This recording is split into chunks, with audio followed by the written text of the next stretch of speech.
Uh, for Indonesia, the issue of what you might call irregular people movements is not a big deal. Yeah. In most of Southeast Asia, international borders are very porous. People move across them quite a lot. Currently, for example, about 30% of the Malaysian workforce is foreign workers. Mm-hmm. The biggest share of that is Indonesia. Indonesian workers in Malaysia. Right. There are estimated to be about 3 million Indonesian workers in Malaysia, a large share of their workforce. And at least 1 million of those 3 million are estimated to be illegal or irregular. Yeah. So, because, they're close, they get on a boat, same language, ethnic familiarity and so on. So when you've got this kind of scale of movement, a few boats coming through the archipelago on the way to Australia. I'm simplifying. Yeah. It's really not a big deal. And Indonesians, our friends included, are sometimes genuinely puzzled. Why do we get so upset about a few boats arriving? I'm simplifing. Yeah, why but you're looking at from the point of view of Indonesia. Yes, I'm trying to give a view from Indonesia. Yeah. And I mean, we Australia are obviously very rich compared to them. And we're empty compared to them. Why would a few... Plenty of room. Yeah, and, they know we're a country built on migration. Yeah. What's the big deal? Yeah. And from an Australian point of view, I don't want to labour the point, but we seem to think that Indonesia has some sort of obligation to Australia to stop the boats. Yes. And they really are involved only out of courtesy to us, frankly, to do the. I mean, for them, I suppose you could argue it's a bit of an embarrassment. Well, it is an embarrassment to have these terrible maritime accidents, of course. But for them, it's not a big deal at all. Yeah. Yeah.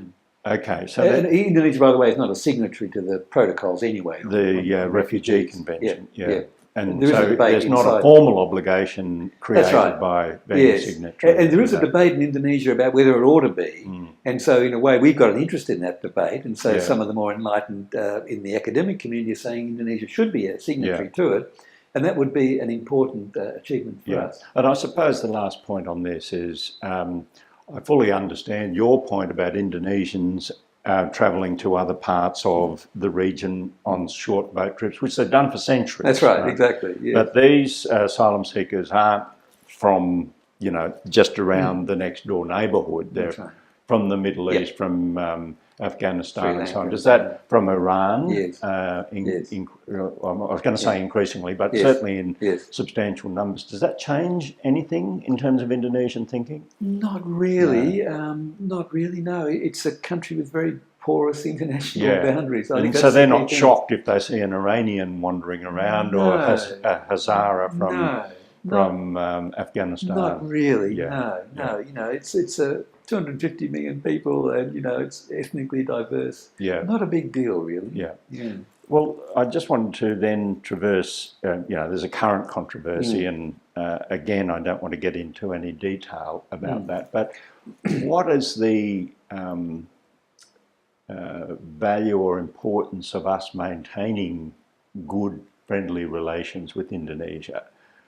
What does it matter? I mean, if Indonesia's looking north, in effect minding its own business, and we're looking north beyond Indonesia, how important is it to have a very, courteous, civil, even warm and friendly relationship with Indonesia? Well, in the early 1990s, I co-authored a report for the Department of Foreign Affairs and Trade, and it was on Australia and Southeast Asia.